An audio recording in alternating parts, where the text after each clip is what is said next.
Subscribe कीजिए अपनी YouTube channel physics wave को। बेल आइकन के बटन को दबाना ना भूलें ताकि अपकमिंग वीडियोस के नोटिफिकेशन आपको समय पर मिलते रहें। प्रॉपर अंडरस्टैंडिंग के लिए वीडियो को अंत तक देखें। यदि वीडियो पसंद आए तो लाइक और शेयर करना ना भूलें। वीडियो की PDF नोट्स मेरे Telegram channel physics wave India पर अवेलेबल हैं। अपने यूट्यूब चैनल फिजिक्स वेव में आज हम साइंस क्लास 10th की साइंस के चैप्टर नंबर 12 इलेक्ट्रिसिटी के लेक्चर नंबर 5 को डिस्कस करेंगे। आज हम पढ़ेंगे कॉम्बिनेशन ऑफ रेजिस्टेंस यानी प्रतिरोधों का संयोजन क्या होता है। तो सबसे पहले हम इसमें डिस्कस करने जा रहे हैं सीरीज कॉम्बिनेशन। सीरीज कॉम्बिनेशन यानी कि श्रेणी क्रम संयोजन। इससे पहले कि हम कॉम्बिनेशन को पढ़े हम समझ लेते हैं कि एक रजिस्टर जो होता है उसको हम किस प्रकार बनाते हैं। तो ये मैंने आपके सामने एक रजिस्टर बनाया है, इसका नाम मैंने दे दिया R1। आप ध्यान दीजिए कि इस रजिस्टर के दो टर्मिनल हैं। फर्स्ट टर्मिनल ये कहलाएगा, इसको मैं A नाम दे देता हूँ। सेकंड टर्मिनल इधर वाला कहलाएगा, इसको B कह देता हूँ। इसी प्रकार से मैं एक रजिस्टर और बना देता हूँ यहाँ पे, इसको मैं C कह देता हूँ, इसको D कह देता हूँ और इस रजिस्टर को नाम R2। यानी हर रजिस्टर के अंदर दो टर्मिनल होते हैं, एक तो इधर वाला और एक उधर वाला। ये जब हम इसको सीरीज कॉम्बिनेशन में जोड़ते हैं तो हम किस प्रकार जोड़ते हैं, देखिए दो की जगह आप 4 5 जितने चाहे ले सकते हैं। मैं बेसिक 2 लेके चल रहा हूँ ताकि आपको समझा सकूँ इजीली। तो देखिए फर्स्ट रजिस्टर के फर्स्ट टर्मिनल को जब हम बैटरी बना दीजिए आप यहाँ पे, तो बैटरी के पॉजिटिव से आप जब फर्स्ट रजिस्टर के फर्स्ट टर्मिनल को तथा फर्स्ट रजिस्टर के सेकंड टर्मिनल को सेकंड रजिस्टर के फर्स्ट टर्मिनल से जोड़ देते हैं। ये इसको मैंने जोड़ दिया। जोड़ने का तात्पर्य ऐसा है कि इसको बांध देंगे हम आपस में, एक दूसरे से कनेक्ट कर देंगे।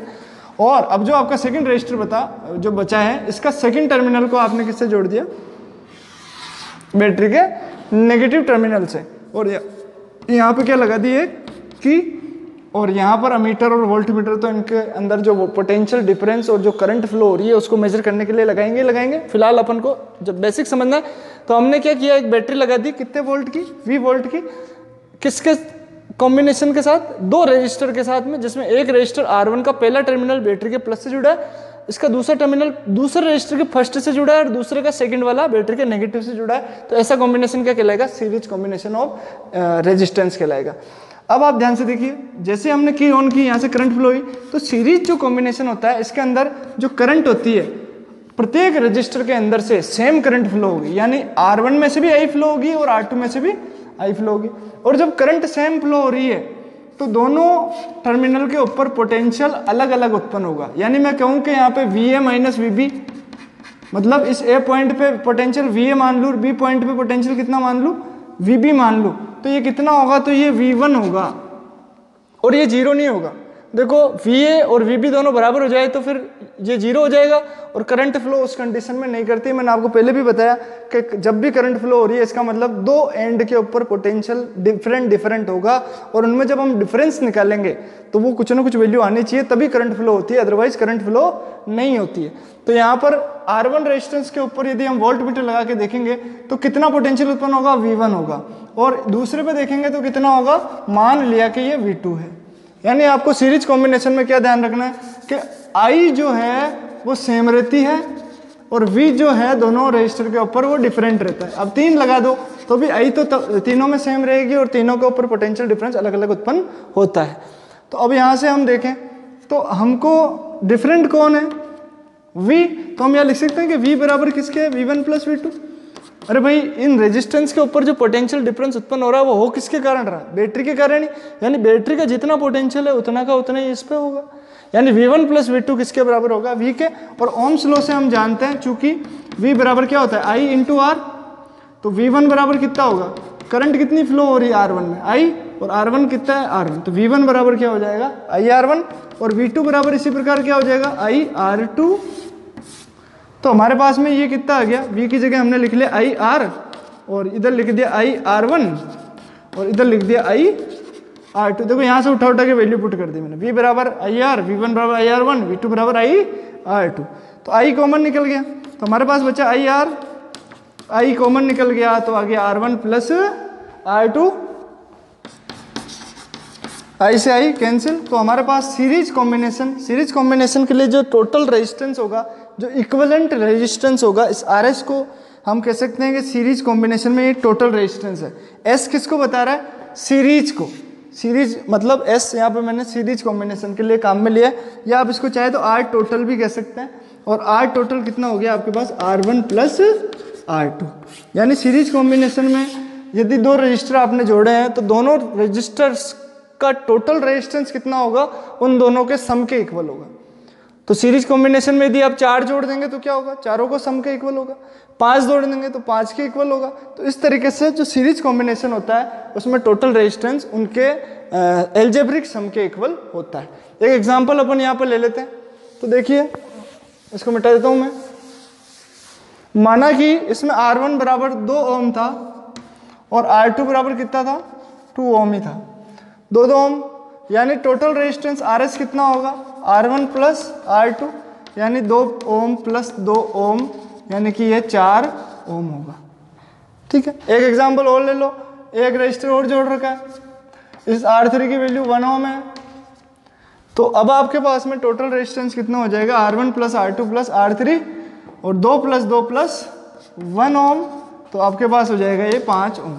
तो इस तरीके से आपको ये टोटल रेजिस्टेंस निकालना होता है। अब आप एक चीज़ जो या नोट करें कि जिस प्रकार हम 3 रजिस्टर को सीरीज में जोड़ रहे हैं तो जो आंसर आ रहा है टोटल, वो देखिए पहले रजिस्टर की वैल्यू 2 ओम से बड़ा है, फिर दूसरे रजिस्टर की वैल्यू 2 ओम से भी बड़ा है, 5 बड़ा है, और उस तीसरे रजिस्टर की वैल्यू से भी ये बड़ा है। इसका मतलब सीरीज कॉम्बिनेशन में जो टोटल रेजिस्टेंस आता है वो जोड़े गए हर रजिस्टर की वैल्यू से, हर रजिस्टर की जो रेजिस्टेंस होता है उससे वो ज़्यादा होता है। तो आपको बोले कि यदि 5 रजिस्टर आपके पास हैं, कितने ओम के, 5 ओम के, और आपको 25 ओम का रजिस्टर बनाना है, तो आप क्या करेंगे, पांचों को सीरीज में जोड़ देंगे। अब कैसे पता पड़ा, क्योंकि 5 के 5 थे और हमको बनाना था 25, तो ज़्यादा का बनाना है। जो 25 ओम का जो रजिस्टर होगा वो इन तीनों से, इन 5 से बड़ा है।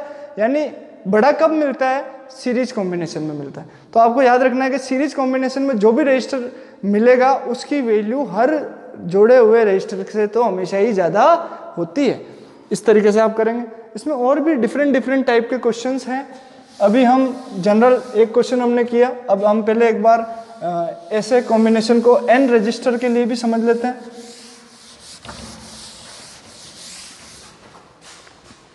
n कैसे, मान लिया कि यहाँ पे मैंने बहुत सारे रजिस्टर जोड़ दिए, 1, ये 2, ये 3, फिर ऐसे करते ये बहुत सारे रजिस्टर जोड़ दिए। ये पहला रजिस्टर की वैल्यू कितनी, R1, दूसरे की कितनी, R2, इसकी कितनी, R3, ऐसे जाते जाते ये कितनी होगी, Rn।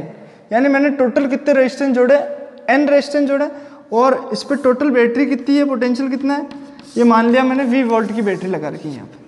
अब नीचे हम मैं नहीं बता रहा हूँ बैटरी, कोई ज़रूरी नहीं होता है, तो आप देख लीजिए। इस तरीके से हमने n रेजिस्टेंस जोड़े और इसमें करंट फ्लो क्या हो रही है, I। हर रजिस्टर में कितनी करंट फ्लो होगी, I होगी। लेकिन हर रजिस्टर के ऊपर जो पोटेंशियल डिफरेंस है वो कितना होगा, वो अलग अलग होगा। मान लिया कि R1 के ऊपर V1 है, R2 के ऊपर V2 है, R3 के ऊपर V3 है, और Rn के ऊपर कितना है, एंड सो ऑन Vn है। तो वापस यदि इस चीज़ को करना चाहे तो हम ये लिखेंगे कि चूंकि I तो सेम होती है, V डिफरेंट होता है, तो जो डिफरेंट होता है उसी को लेके चलना है। तो हम बोलेंगे कि V बराबर कितना होगा, V1 plus V2 plus V3 plus and so on plus Vn। और हमको पता है V बराबर क्या होता है, IR। V1 बराबर IR1, V2 बराबर IR2 plus and so on plus IRn होगा। I कॉमन निकल जाएगा, कट जाएगा, तो R बराबर हमारे पास क्या बचेगा, R1 plus R2 plus R3 plus and so on plus Rn। और यदि मैं मान लूँ इफ कि R1 और R2 और R3 और ये जितने भी थे Rn, ये सब इक्वल थे। सब कैसे थे बेटा, इक्वल मतलब हर रजिस्टर की वैल्यू सेम थी। सेम कितनी थी, मान लिया कि कितनी थी, R थी, तो कितना होगा टोटल रेजिस्टेंस। तो अब ये सब R हो जाएंगे, तो R plus R plus R plus and so on plus R, कितनी बार तक, n बार, n टाइम्स हम R यहाँ पे लिखेंगे। तो देखो R कॉमन निकालो, तो RS अपने पास सीरीज कॉम्बिनेशन का इक्विवेलेंट रेजिस्टेंस कितना आ जाएगा, R कॉमन आ गया, तो अंदर क्या बचा, 1 plus 1 plus 1 plus and so on plus 1, यानी n टाइम्स, कितना टाइम हो जाएगा, n टाइम्स। और जब n टाइम्स एक एक करके जोड़ेंगे तो कितना बनेगा, n बनेगा। यानी एक एक को आप n बार जोड़ोगे तो कितना हो जाएगा भाई, एक में एक जोड़ा 2, एक को 3 बार जोड़ा 3, एक को 4 बार जोड़ा 4, एक को 5 बार जोड़ा 5, तो एक को n बार जोड़ा तो कितना n। तो यहाँ पर n आ जाएगा, तो हमारे पास जो टोटल रेजिस्टेंस आएगा वो कितना आएगा, उस एक रेजिस्टेंस का n गुना, उस एक रेजिस्टेंस का n गुना। इसलिए मैंने आपको बताया कि सीरीज कॉम्बिनेशन में जो टोटल रेजिस्टेंस आता है वो हर रेजिस्टर की वैल्यू से अधिक आता है। तो आपको ये ध्यान रखना है कि जब भी आपको ज़्यादा रेजिस्टेंस पूछ रहा है और आपको छोटे छोटे कुछ रेजिस्टेंस दे रखा है तो इसका मतलब उसमें आपको सीरीज कॉम्बिनेशन पूछ रहा है, ये ध्यान रखना है। इसके बाद देखिए पैरेलल कॉम्बिनेशन। अभी एक क्वेश्चन दूंगा मैं आपको, उस क्वेश्चन को जब हम करेंगे तब आपको समझ में आएगा कि ज़्यादा मैं क्या बोल रहा हूँ कि ज़्यादा होना चाहिए, ये आपको समझ में उस समय अच्छा सा आ जाएगा। अब देखिए, अब second type of parallel combination,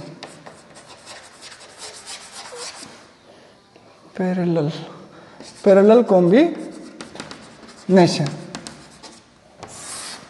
यहाँ पर आ जाएगा समांतर क्रम संयोजन, समांतर क्रम संयोजन।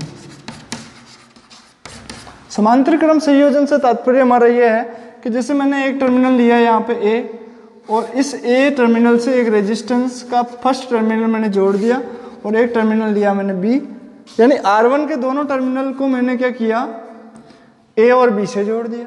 सिमिलरली मैंने एक और रेजिस्टेंस यहाँ पे लिया R2, और R2 के भी दोनों टर्मिनल को मैंने उन्हीं पॉइंट से जोड़ दिया। ऐसे मैं एक और ले लूँ R3, और उनको भी मैं क्या कर रहा हूँ, सेम पॉइंट से जोड़ रहा हूँ, और इन्हीं पॉइंट से मैंने बैटरी को जोड़ दिया, यानी प्लस माइनस को, और यहाँ पे की भी लगा दी। की लगाते ही क्या होगी, करंट फ्लो। तो ये करंट गई आई, तो देखो जब करंट ए पॉइंट पे पहुंची तो जब मैंने दो रेजिस्टेंस को एक दूसरे के पैरेलल जब लगाया, तो पैरेलल जब लगाया, पैरेलल में देखिए एक जो कॉमन चीज़ है कि हर रेजिस्टेंस का फर्स्ट टर्मिनल एक ही पॉइंट से जुड़ा है और हर रेजिस्टेंस का सेकंड टर्मिनल एक ही पॉइंट से जुड़ा हुआ है, और जितने टर्मिनल फर्स्ट वाले हैं वो सारे के सारे पॉजिटिव से जुड़े हुए हैं बैटरी के, और दूसरी तरफ ये वाला जो सेकंड टर्मिनल है जितने भी वो सारे किससे जुड़े हुए हैं, नेगेटिव से। ऐसा सीरीज कॉम्बिनेशन में नहीं था। सीरीज कॉम्बिनेशन में सिर्फ फर्स्ट टर्मिनल का फर्स्ट रजिस्टर का फर्स्ट टर्मिनल बैटरी से जुड़ा हुआ था और लास्ट रजिस्टर का लास्ट टर्मिनल बैटरी के नेगेटिव। बीच वाले तो क्या थे, एक दूसरे से जुड़े हुए थे। यहाँ पे हर रजिस्टर, यहाँ एक और बना लीजिए, आप कोई दिक्कत नहीं है, ये 3 ले लीजिए R3, तो R3 का भी फर्स्ट टर्मिनल क्या हो रहा है, आपके बैटरी के, एक माइक फंस गया, R3 आपका फर्स्ट टर्मिनल वापस पॉइंट A से जुड़ा हुआ है और R3 का सेकंड भी B पॉइंट से ही जुड़ा हुआ है, तो यहाँ पे सेम पॉइंट से ये जुड़े हुए हैं। अब देखिए करंट की वैल्यू, जैसे ही करंट A पे पहुंचेगी इसके सामने 3 रास्ते हैं कि मैं इधर जाऊं, इधर जाऊं, इधर जाऊं, तो अब इसकी इच्छा नहीं है, मतलब इसकी मर्जी नहीं चल रही कि मैं किसी में भी एक में चल जाऊं। यहाँ पर हर दोनों टर्मिनल पे जो पोटेंशियल डिफरेंस है, हर रजिस्टर के ऊपर जो पोटेंशियल है VA और VB, इन दोनों में कुछ ना कुछ डिफरेंस है, और वो डिफरेंस किसके बराबर है, वोल्टेज V के। इसलिए करंट तो तीनों में से फ्लो होगी, और तीनों में जब फ्लो होगी तो इस 3I के 3 टुकड़े होंगे यहाँ पे, यानी ये I1 इधर जाएगी तो I2 इधर जाएगी और ये I3 इधर जाएगी, यानी 3 करंट यहाँ से अलग अलग गई। सीरीज कॉम्बिनेशन में करंट सेम थी, यहाँ पर करंट डिफरेंट है। तो I1 आगे गई तो R1 में से निकलेगी I1, वापस I2, इधर ये I3, और यहाँ पर ये दोनों तीनों जुड़ के वापस कितनी हो जाएगी, I के बराबर हो जाएगी। यानी तीनों रजिस्टर के अंदर डिफरेंट करंट है, लेकिन तीनों रजिस्टर 2 पॉइंट A और B से ही जुड़े हुए हैं। हमेशा तीनों रजिस्टर के जो एक ही टर्मिनल है वो एक ही पॉइंट से जुड़ा होने के कारण, इधर वाला भी एक ही पॉइंट से जुड़ा होने के कारण, इन दोनों पॉइंट पे पोटेंशियल डिफरेंस हमेशा किसके बराबर आएगा, बैटरी के पोटेंशियल के बराबर। यानी मैं कह दूं कि R1 के ऊपर जो पोटेंशियल है वो V है, R2 के ऊपर भी कितना पोटेंशियल है, V है, और R3 के ऊपर भी कितना है, V है। कोई आपसे पूछे कि भाई सीरीज कॉम्बिनेशन में तो पोटेंशियल डिफरेंस अलग अलग होता है और पैरेलल कॉम्बिनेशन में पोटेंशियल डिफरेंस सेम क्यों होता है, तो आप देखो, आपको जवाब देना है कि भाई पैरेलल कॉम्बिनेशन में जितने भी रजिस्टर थे उन सब के टर्मिनल 2 फिक्स पॉइंट से जुड़े हुए थे, और वो 2 ही पॉइंट किससे जुड़े हुए थे, बैटरी से। तो जितना पोटेंशियल बैटरी पे होगा उतना का उतना ही पोटेंशियल उन दोनों पॉइंट पे होगा, और जितना उन पोटेंशियल डिफरेंस उन पॉइंट पे होगा उसी से तो सभी रेजिस्टेंस के लिए पोटेंशियल डिफरेंस निकलेगा, तो सबके लिए सेम निकलेगा क्योंकि सभी किससे जुड़े हुए हैं, ABC जुड़े हुए हैं। इसलिए हर रेजिस्टेंस के ऊपर पोटेंशियल डिफरेंस कैसा होगा, सेम होगा। और कितना होगा, जितना बैटरी का है उतना का उतना होगा। यानी या V1 V2 V3 नहीं लिखना है, या VV लिखना है। जबकि सीरीज में क्या था, ये एक अलग, ये दो अलग, ये तीन। तो अब ये वाला तो इससे जुड़ा हुआ बैटरी से R1 का, फिर ये R2 और ये R3। तो देखो सब अलग अलग जुड़े हुए हैं। इसको मैंने नाम दिया B, इसको नाम दिया C और इसको नाम दिया D। तो देखो A तो जुड़ गया प्लस से, अब B थोड़ी ना माइनस से जुड़ा है जो बैटरी के बराबर हो जाएगा। B तो किससे जुड़ा है, इसके फर्स्ट ये टर्मिनल्स, और C फिर देखो यहाँ से इसके आगे, और D जुड़ा हुआ है यहाँ पे। तो माइनस से तो कौन जुड़ रहा है, ओनली D, और प्लस से कौन जुड़ रहा है, ये दोनों तो जुड़ ही नहीं रहे। तो फिर बैटरी का पोटेंशियल टोटल कैसे आ सकता है, इसलिए अलग अलग हुआ, V1 हुआ, V2 हुआ और V3 हुआ। इसलिए और हमने कहा कि तीनों का सम किसके इक्वल है, इसी के, क्योंकि टोटल तो इसके इक्वल ही होगा। इस तरीके से सीरीज कॉम्बिनेशन में जो पोटेंशियल होता है सब पे अलग अलग होता है, जबकि पैरेलल कॉम्बिनेशन में पोटेंशियल होता है सब पे सेम होता है। करंट की वैल्यू सबसे डिफरेंट होती है। तो करंट डिफरेंट होता है तो हम यहाँ लिख देते हैं V तो सेम होता है और I डिफरेंट होती है, कोई दिक्कत नहीं। अब हम यहाँ पे ये ले लें कि भाई जो अलग है, चूंकि I बराबर किसके इक्वल है, I1 plus I2 plus I3। बेटा ध्यान से देखो, I यहाँ पे जब सेपरेट हुई तीन पार्ट में तो वापस जुड़ के वापस I बना रही है, यानी I का वैल्यू किसके इक्वल है, I1 I2 I3 के इक्वल है। और हम जानते हैं V बराबर क्या होता है, IR। तो I बराबर यहाँ से कितना हो जाएगा, V/R। और I1 कितना होगा, तो देखो I1 किस में से जा रही, R1 में से, और R1 के ऊपर पोटेंशियल कितना है, V। तो हम कह सकते हैं V/R1। इसी तरीके से I2 कितना होगा, I2 किस में से जा रही, R2 में से, और पोटेंशियल कितना है, V। तो V/R2। इसी तरीके से I3 कितनी होगी, तो I3 किस में से जा रही, R3 में से, पोटेंशियल कितना है, V। तो V/R3। तो इन तीनों की वैल्यू उठा के यहाँ रख दीजिए। तो हमारे पास क्या आ गया, I बराबर तो V/R, और I1 बराबर V/R1 प्लस I2 बराबर V/R3, सॉरी R2, और I3 बराबर V/R3। देखो V कॉमन निकल गया, तो V/R बराबर V कॉमन आ गया। तो हमारे पास क्या बचा, 1/R1 plus 1/R2 plus 1/R3। तो V से V कट गया, तो हमारे पास क्या आ गया आंसर, देखो V से V कट गया। तो 1/RP, P मतलब पैरेलल, यानी पैरेलल कॉम्बिनेशन में जो टोटल रेजिस्टेंस है वो कितना है, 1/RP, सॉरी RP है। तो 1/RP बराबर कितना आ गया, 1/R1 plus 1/R2 plus 1/R3। इस तरीके से हमारे पास टोटल रेजिस्टेंस आया। तो अब इसको टोटल निकालने के लिए क्या करें, एलसीएम ले लो, एलसीएम लेके आरपी आपके सामने निकल जाएगा। तो एक एग्जांपल लेते हैं और फिर दो अलग अलग चीज करते हैं यहाँ पे। अच्छा एक चीज और देख सकते हैं, देखो आप यहाँ पर कि इसको मैं मिटा देता हूँ, ध्यान से समझना इस चीज को। यदि मैं यहाँ पर सिर्फ दो रेजिस्टेंस ही लेता इस तरीके से, ये दो रेजिस्टेंस ही लेता पैरेलल, ये ए से जुड़ा होता और ए और बी से जुड़ा होता है R1 और R2, तो करंट दोनों में I1 और I2 जाती, और इस पर पोटेंशियल भी V होता है, इस पर भी V होता है। बैटरी कितने की होती, V वोल्ट की। तो मेरे पास 1/RP कितना आता इस केस में, 1/R1 प्लस 1/R2। तो देखो एलसीएम लेने के बाद क्या आ जाता, R1 R2 एलसीएम हो जाता, R1 से R1 कट गया, R2 ऊपर आ गया, R2 से R2 कट गया, R1 ऊपर आ गया। 1/RP बराबर कितना आ गया, R1 R2, R2 plus R1/R1 R2। उल्टा करेंगे कितना हो जाएगा, RP बराबर R1 R2 upon R1 plus R2, यानी कि इसको उल्टा कर दीजिए। उल्टा करने के बाद आपके सामने क्या आ गया, RP बराबर R1 R2 upon R1 plus R2। तो आप इस फॉर्मूले से डायरेक्ट रेजिस्टेंस निकाल सकते हैं किसका, पैरेलल कॉम्बिनेशन। इससे भी कर सकते हैं, इससे भी कर सकते हैं, और एलसीएम करके भी कर सकते हैं। अब देखिए तीन रेजिस्टेंस जब थे तब अपने पास कितना आ रहा था, 1/R1 plus 1/R2 plus 1/R3। तो इसको यदि अपन एलसीएम लेते तो फिर कैसा आता, तो एलसीएम लेने के बाद देखिए यहाँ से, तो 1/RP और एलसीएम क्या आ जाता, R1 R2 और R3। तो देखो R1 से R1 कट जाता तो ऊपर क्या आ जाता, R2 R3, फिर R2 से R2 कट जाता तो ऊपर क्या आ जाता, R1 R3, प्लस R3 से R3 कट जाता तो R1 R2। तो हम इसको ऐसे लिख सकते थे याद करने के लिए कि भाई उल्टा कर दो पहले तो इसको, तो उल्टा करोगे तो R1 अपॉन RP क्या हो जाएगा, RP ऊपर आ जाएगा R1 R2 R3। अब सबसे पहले इसको लिखो R1 R2, फिर लिखो R2 R3 और फिर R3 R1। तो याद करना बहुत आसान हो गया इनको। तो 3 हो तो ये लगा लो डायरेक्ट, 2 हो तो डायरेक्ट ये फॉर्मूला अप्लाई कर लो। कैसे, 2 है तो R1 R2 upon R1 plus R2, 3 है तो R1 R2 R3 upon R1 R2 plus R2 R3 plus R3 R1। तो जहां से स्टार्ट किया वहीं खत्म करना है, R1 से स्टार्ट किया R1 पे ही खत्म होना है। तो इस तरीके से आप इनका निकाल सकते हैं। 3 से ज़्यादा है तो भी या फिर आपको एलसीएम लेके या डायरेक्ट वैल्यू रख के आप इसको सोल्व कर सकते हैं। अब यदि n रेजिस्टेंस है, 3 नहीं है, कितने हैं, n है, तो n के लिए क्या होगा, तो n को देखो कैसे जोड़ सकते हैं अपन। तो देखो बेटा n यदि मैंने जोड़ रखे हैं, ये 1, ये 2, ये 3, ऐसे करते करते करते ये मैंने ये B पॉइंट, ये A पॉइंट और ये बैटरी V वोल्ट की। तो आपने कितने रेजिस्टेंस जोड़ रखे हैं, R1 R2 R3 और ये Rn।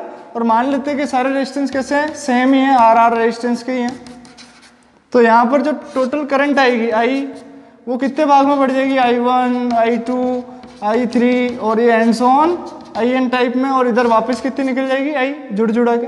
तो इसमें यदि अपन जब निकालेंगे तो हमारे सामने हमको पता है क्या आने वाला है, टोटल रेजिस्टेंस 1 अपॉन RP बराबर हमारे पास आएगा 1 upon R1 plus 1 upon R2 plus 1 upon R3 plus and so on plus 1 upon Rn। लेकिन R1 तो बराबर है R2 के, और R2 भी बराबर R3 के, और R3 भी बराबर R4 के, ऐसे करते करते बराबर किसके है, Rn के। और Rn कितना है, R है। टोटल रेजिस्टेंस हम देखें कि इन सबका RR ही है, तो टोटल रेजिस्टेंस कितना होगा, 1 अपॉन RP बराबर 1 upon R1 sorry 1 upon R plus 1 upon R plus 1 upon plus and so on plus 1 upon R n times. R common निकल जाएगा, 1 अपॉन R इधर आ जाएगा, ऊपर क्या बचेगा 1 plus 1 plus 1 plus sorry 1 plus and so on plus 1 यानी n times.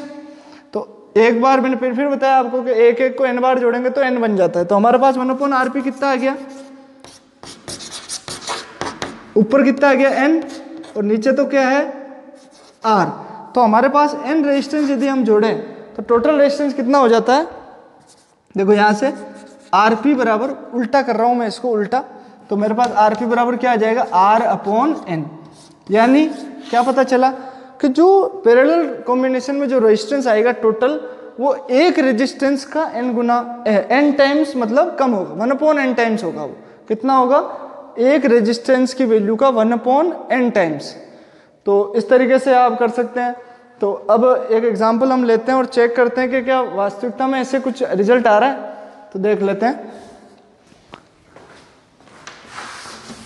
ये value आप याद रखें, जब सेम रेजिस्टेंस जुड़ जाए तो आप डायरेक्ट कर सकते हैं। जैसे मैं एग्जांपल दे रहा हूँ, यहाँ पर मैंने 3 रेजिस्टेंस लिए, दूसरा, ये तीसरा, ये R बराबर 3 ओम था, ये भी R बराबर 3 ओम था, ये भी R बराबर कितना था, 3 ओम था, और ये किससे जुड़े हुए थे, V वोल्ट की बैटरी से। ठीक है, टोटल रेजिस्टेंस पूछा था, 3 3 3 के थे। तो हम यदि डायरेक्ट फॉर्मूला लगाए RP का तो क्या आ जाएगा, R बटा N। R बटा N का मतलब R कितने ओम का था, 3 का, और N कितने हैं, 3। नंबर ऑफ रेजिस्टेंस कितने हैं, 3, तो 3 बटा 3 यानी टोटल रेजिस्टेंस कितना आ गया, 1 ओम। 1 ओम देखो इस वाले 3 ओम से भी कम है, इस वाले भी से कभी कम है, और इस वाले से भी कम है। इसका मतलब पैरेलल कॉम्बिनेशन में जो टोटल रेजिस्टेंस आता है वो हर एक रेजिस्टेंस की वैल्यू से कम आता है। तो जब भी आपको कम वैल्यू पूछे रेजिस्टेंस से, तो आपको समझना है कि आपका रेजिस्टेंस किस में जुड़ा हुआ है, पैरेलल कॉम्बिनेशन में जुड़ा हुआ है। ऐसे ही अब देखो एक और एग्जांपल आप कर सकते हैं, देख लेते हैं, एक और क्वेश्चन देख लेते हैं।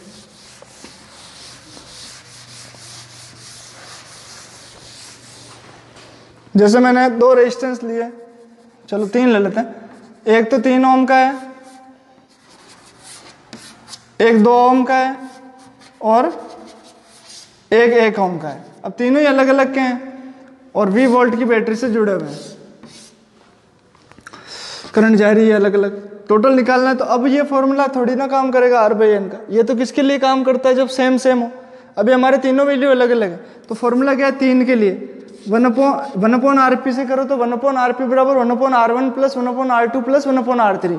वो नहीं करना है तो डायरेक्ट फॉर्मूला बताया था RP बराबर R1 R2 R3 upon R1 R2 plus R2 R3 plus R3 R1। तो देखो R1 कौन है, पहला वाला, R2 कौन है, सेकंड नंबर, R3 कौन है, थर्ड नंबर। वैल्यू कितनी है 2 3 2 1, तो 3 इंटू 2 इंटू 1 अपॉन अब देखिए आगे R1 R2 यानी इन दोनों का मल्टीप्लिकेशन 3 2 जा 6 R2 R3 2 1 जा 2 प्लस R3 R1 यानी 1 और इसका मल्टीप्लिकेशन 3, तो 3 1 जा 3। तो हमारे पास क्या आ गया 3 इंटू 2 इंटू 1 अपॉन, इसको मल्टीप्लाई मत कीजिए आप, ऐसे ही रहने दीजिए क्योंकि ये भी कैंसिल हो जाएगा। तो 6 और 2 8 और 8 और 3 11, नहीं होगा कैंसिल, नीचे 11 आ चुका है तो कैंसिल नहीं होगा। तो 3 2 जा 6 अपॉन 11, 6 अपॉन 11 का जो रेजिस्टेंस हमारे सामने आया, इसकी यदि हम वैल्यू फाइंड आउट करें तो हमारे पॉइंट में वैल्यू आएगी। RP बराबर कितना आ जाएगा, 0 लगाएंगे, 6 में तो जाता ही नहीं है, 0 लगाएंगे आप तो 11 का 11 5 जा 55, तो पॉइंट 0 लगाया तो पॉइंट आ गया 5 टाइम्स गया, तो इस 0 11 5 जा 55, 5 बचा तो फिर 0 लगा दो तो 11 4 जा 44 में से कितने बच्चे 6, फिर 0 आ गया 11 5 जा 55, तो 545 ओम। अब देखो ये जो रेजिस्टेंस हमारे सामने आया है ये इस 1 ओम से भी छोटा है, ये 2 ओम से भी छोटा है और ये 3 ओम से भी छोटा है। यानी सीरीज पैरेलल कॉम्बिनेशन में क्या होता है कि जितना भी रेजिस्टेंस आपने लगा रखे हैं उन सबसे कम वैल्यू का आपका टोटल रेजिस्टेंस प्राप्त होता है। अब एक तरह का कॉम्बिनेशन और है हमारे मिक्सचर। तो मिक्सचर जो होता है जिसमें हम सीरीज में भी जोड़ देते हैं और पैरेलल में भी जोड़ देते हैं, मिक्स कॉम्बिनेशन होता है वो हम पढ़ेंगे नेक्स्ट लेक्चर में। और फिर आपको डिफरेंट वैल्यूज़ के जो सर्किट होते हैं वो कैसे बना सकते हैं वो सिखाएंगे। तो तब तक आप इसको बढ़िया तरीके से एक बार कॉन्सेप्ट बनाइए अपना कि सीरीज और पैरेलल में कैसे कैसे क्या क्या हो रहा है। फिर अपन नेक्स्ट लेक्चर में पढ़ते हैं mix combination. Okay bye bye.